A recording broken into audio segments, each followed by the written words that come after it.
Welcome back, guys. Today I want to show you how I unload my motorcycle from the bed of my truck. The system I use, I have a winch attached. You're going to see all this stuff, and it's going to make this a lot easier and safer than doing it by hand with a bigger, heavier bike like this Harley Sportster. The sketchiest part of this whole thing is my ramp setup. These ramps are okay.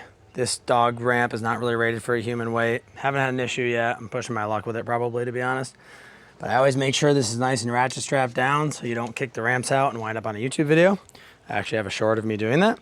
And I have the bungee cords between these ramps so they don't splay out as well. That seems to be a little bit less critical, but you definitely need some kind of attachment to hold these together. So in here, I do have a ratchet strap on the back tire I already took off. And up here, I just do 4 ratchet straps in the front because I like to have redundancy. If one of these straps breaks, the bike's gonna go flying over. At least now, if you have 4, one of these straps breaks, you know, you've got 2, 3 more holding it up, which is great. I always use the soft ties, which are super convenient, so you don't scratch everything up to death. You can just pull these out, no big deal. And so we'll unstrap all this and come back to you guys. So I like to just I literally just do one side at a time. But that wood block under the frame, it does stay pretty well. It doesn't really want to move on you too bad, believe it or not.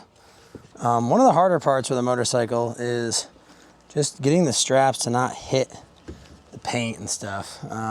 You can do it. You just got to take some time and figure out where your hook points are, where they're all happy to exist. A little bit tight to reach stuff sometimes. You know, there's a compromise of loading a bike in the bed of a truck. It's not the physically largest space to work around the bike, right? So you gotta just keep that in mind. All right, there we go.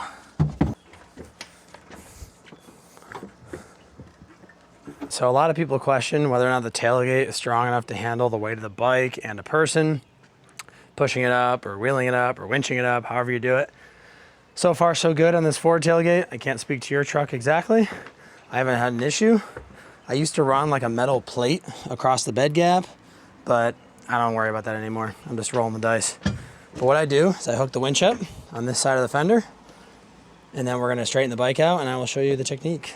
Got a wireless winch remote. This is just a Harbor Freight Badlands 2,500 pound winch. Nothing too fancy. You could get a Warren or whatever you want to do. I'm cheap and I don't really use it for anything else other than this, so I assume this will be heavy duty enough. But I just kind of get the bike onto the ramps here, get the wheel where I want it to be, step off, and then I can kind of start with the brake. I could have caught this with the winch earlier, but we should be good. There we go, caught with the winch. Now we'll just hit the extend button and we go down.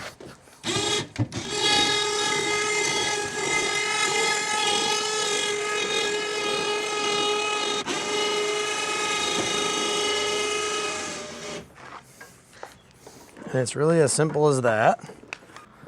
Your winch line does hit the ramps a little bit.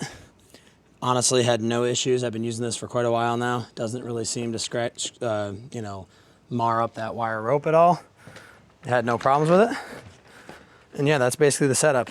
Pretty darn simple, very effective, and I've had really good luck with it so far. It's kind of a critical step. You want to make sure you wind this winch back up with tension and, you know, on the drum smoothly. So I kind of just wrap this guy around my hand, and then we're just going to retract it the whole way up. And what I'm doing is I'm guiding it toward the right hand side because this likes to wind on the left just because of where the bike winds up getting positioned. So we just kind of guide that over and we'll fill in any gaps the best we can in that roll. And that's basically it. Pretty darn simple. So the front of this bed has what's called L-track installed. So you can see these kind of circular shapes here, and all these hooks rest in that pocket. And so I can tie the bike down, but I also have the style that is a bolt that rests in those L-track grooves. And I just attach that to the back of this winch plate that I welded up. The winch can be removed via this pin, or I can just back these nuts off and take the whole plate out if I want. And it works super well. I purposely left it loose just so that as the bike comes in, it can lift up a little bit and not stress the bed out in a weird way. So that actually worked out really well that I did that. And yeah, I mean, you got a little bit of a mess of straps left over, and that's about it. So super clean install, super light, super convenient, easy to take the winch in and out. I really love it. It's really, really good setup. And just like that, that's gonna wrap this one up. If you have any more questions about the motorcycle loading and unloading, let me know in the comments. Thanks for watching. See you on the next one.